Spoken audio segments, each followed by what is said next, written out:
Trenches, bunkers, close-quarter fighting. Today, the images from the war in Ukraine resemble the brutal clashes that took place on the Western Front during World War I.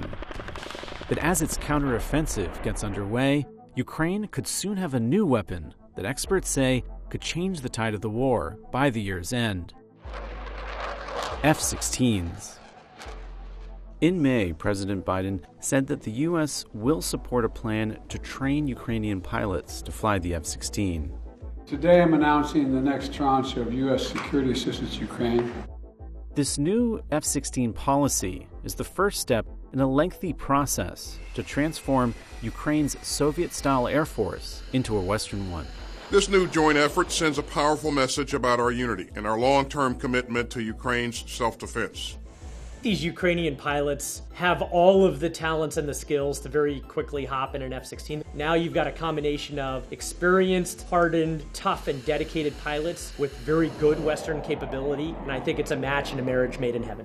В найближчому часі, можливо, ще цього року, ми зможемо завоювати перевагу в повітрі на окупованих територіях і переламати хід цієї війни. Here's what a stronger Ukrainian Air Force could mean for the future of the war, and what Ukrainian pilots will need to do in order to become combat ready. Ну, це літак Міг-29, радянська техніка 70-х років розробки. Літак, який є сьогодні основним бойовим літаком на озброєнні повітряних сил. This is Yuri Ignat, a spokesman for the Ukrainian Air Force. Наші пілоти мріють замінити цю техніку на більш сучасні літаки, на літаки F16. Ukraine's Air Force is made up of Soviet vintage aircraft, like the MiG-29. Наші льотчики витискають усе можливе з цієї радянської техніки, яка подекуди є вдвічі старша за пілотів, так? Russia's Air Force also has Cold War-era jets, but post-Soviet modernization has rejuvenated Russia's fleet. Усі літаки, які використовує Росія проти України в агресивних діях, усі переважають наші літаки. Сьогодні протистояти російській авіації тими літаками, що у нас є, Міг-29 та Су-27 дуже важко. Російський літак в 2-3 рази далі бачить своїм радаром наш літак. Наш винищувач. Наш винищувач просто сліпий, він не бачить. Ukrainian jets usually are unable to fly at high altitudes because of their vulnerability to Russian air defense missiles. І вони мають ці засоби. Україна ж має Бук-М1 С-300. Це самі основні комплекси, якими захищали українське небо.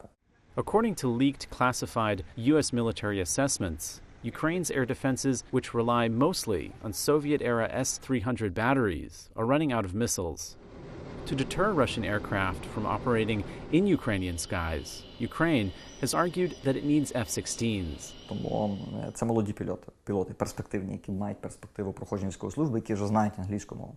Їм просто треба пересісти з старої машини з ручною коробкою передач і з механічними важелями управління в сучасний автомобіль, який вже такий, який має автоматизовані системи. Автоматичну коробку передач, якісь там сенсорні екрани і так далі. Це все є в F-16.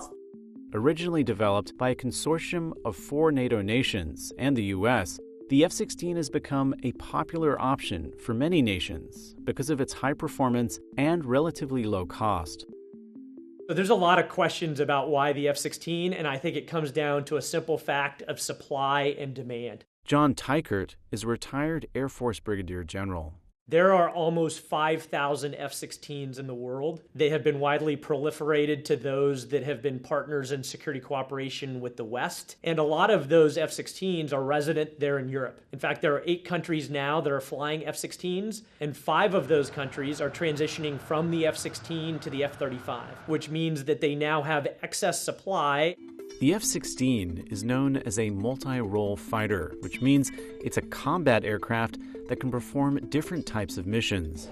They have capability air-to-air against other air adversaries, and they are very flexible and capable against ground targets. That's known as air-to-ground capability. And the marriage of both of those characteristics is one that would work well for Ukraine. The Pentagon previously cited 18 months as the fastest possible timeline to train Ukrainian pilots. I don't think the transition for the Ukrainian pilots is going to be difficult at all. And I think the best indicator of how quickly they could do so is this trial run that we did recently, bringing in a couple of Ukrainian experienced fighter pilots to the United States and flying them in F-16 simulators. We found out based on that trial that it likely would only take 4 months or less. Russia's air force is far stronger and larger than Ukraine's. Russia doesn't just have more Air Force personnel, combat aircraft, and attack helicopters than Ukraine. It also boasts more advanced aircraft. But while the Russian Air Force is vastly superior in numbers and technology on paper, it has so far failed to win control of Ukrainian skies. The Russians have a lot more aircraft than Ukraine is ever going to have. But if you really just look head-to-head, you find that the F-16s would be likely equal to the capability of fourth-gen aircraft that are being flown by the Russians in Ukraine. The F-16 was also selected because of its ability to use a wide array of NATO country weapons. The more different types of weapons it can use, it gives it different combat capability, but it also allows the West and others that want to contribute weapons to the fight to be able to use those weapons on the F-16 in a variety of ways. Until recently, the White House was reluctant to supply Ukraine with F-16s because it was worried that doing so risked escalation with Russia and because of concerns the aircraft would not survive Russia's formidable air defenses. In May, Russia warned that supplying Ukraine with F-16s would escalate the war. Biden said he'd received blanket assurance from Zelensky that the jets would not be used to strike targets inside Russia and thus widen the war. Чи же український F-16 стане одним із найсильніших сигналів від світу, що Росія через її ж агресію лише втрачатиме. It does provide an assurance to Ukraine that the United States and the West is going to be tied to them for 20 to 30 years.